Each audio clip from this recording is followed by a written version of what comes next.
back to the very beginning of this day. John, are you there on the phone? John Nance? Yes, I sure am, Peter. Can you hear me? Yes, Peter, can you hear me? I can indeed, John. And one of the things that just comes as, I think, a shock to people today is that, for the most part, we thought that U.S. airliners were, if not immune from hijacking, were far better able to handle such situations. And we get 3 major aircraft on 2 major airlines in one day. How is it possible? Peter, I think we've all been aware in commercial aviation that no matter how we hardened up the system against the casual hijacker, in other words, the middle case, or somebody who really isn't terribly well organized, we've always known that our vulnerability level remained very high for somebody who intended to commit suicide and who was determined to do a lot of planning to know exactly what to do and how to do it to break in. And I think that's what we have seen today. This is the type of threat that has been our worst nightmare as commercial air crews and the commercial aviation business, because if we tried to harden our system against this, we'd get fewer than 20% of the normal air traffic in the air every day. What do you mean by that? By harden the system against it, you'd only get 20% up every day? Well, Peter, we don't know exactly how these people got on board. We don't know what happened, but El Al is a good example. They have not had an incident in a long, long time because they're extremely careful. The Israeli airline. Travel with them, yes, correct. If you travel with them, you are going to answer questions. You are going to be very carefully looked at.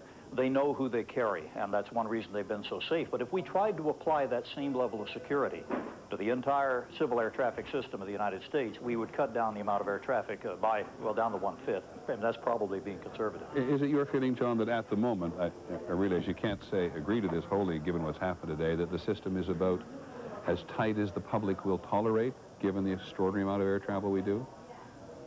That's an issue, right? Well, I think we can do what we... Yeah, it is difficult, but I think we can do what we do a lot better, Peter. But I don't think that, basically, that we have a situation here in which we can get much more tight. Now, John, I think it was you, or can you still hear me, John?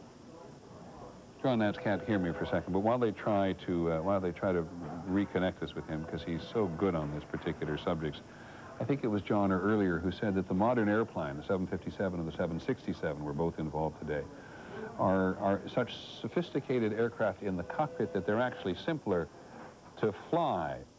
And so it is clear, John believed earlier, that whomever did this today on board the aircraft itself had to have some knowledge of how to steer a plane into a building, because no one today has been able to believe that a commercial airline captain on a U.S. aircraft would not sacrifice his own life rather than fly his own airplane into a building full of people. John, I'm just reviewing... You back with me now?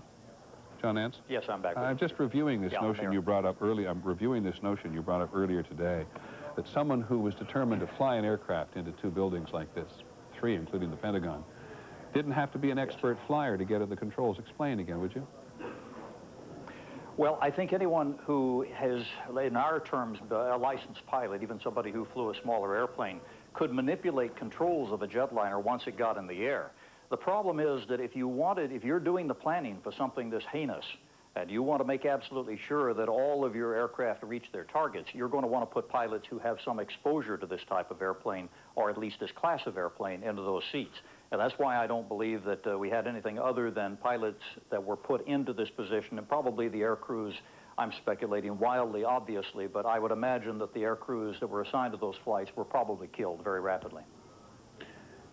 So it would take a minimum of experience, but some familiarity with the cockpit of a 757 or a 67 to do what was done today.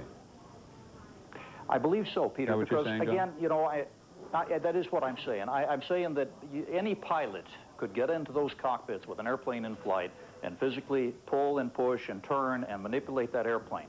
But if you're planning this and you want to make sure that they do it right and they don't mess it up somehow, you're going to want people that have had exposure to that class of airplane. And that's where I think we may end up seeing this investigation go. And I actually think, if I recall correctly, that many hours ago you raised the possibility that someone who did this had some time in a simulator. There is a high likelihood that if you were going to plan this again over a period of time, a year or two, that you could, if you were the planning organization, find a way to get your pilots that you wanted trained into a simulator someplace in the world. There are a lot of 757 and 767 training, or a lot of it available. And, you know, our people train air crews from all over the world, our people meaning in the United States. We wouldn't necessarily have any clue of what was in their hearts or what they were planning to do if they came in the door from a legitimate carrier or even a private operator of a 757, because there are some private ones out there. Thank you, John. Is there anything else you need to add? Please, go ahead. Yeah, just one other thing. This is an unusual situation, and one of the little flags in this, Peter, at this early stage is the fact that we're talking about only 757s and 767s. That is the only combination of big airplanes that have what we call a common type rating. In other words, if you're rated in one, you can fly the other. The cockpits are almost identical. And that may be of no consequence here. It may have simply been coincidental, but it also raises a little flag that maybe we are dealing with somebody who planned this on the basis of having trained for this type of airplane. Thank you, John. Thank you very much indeed, which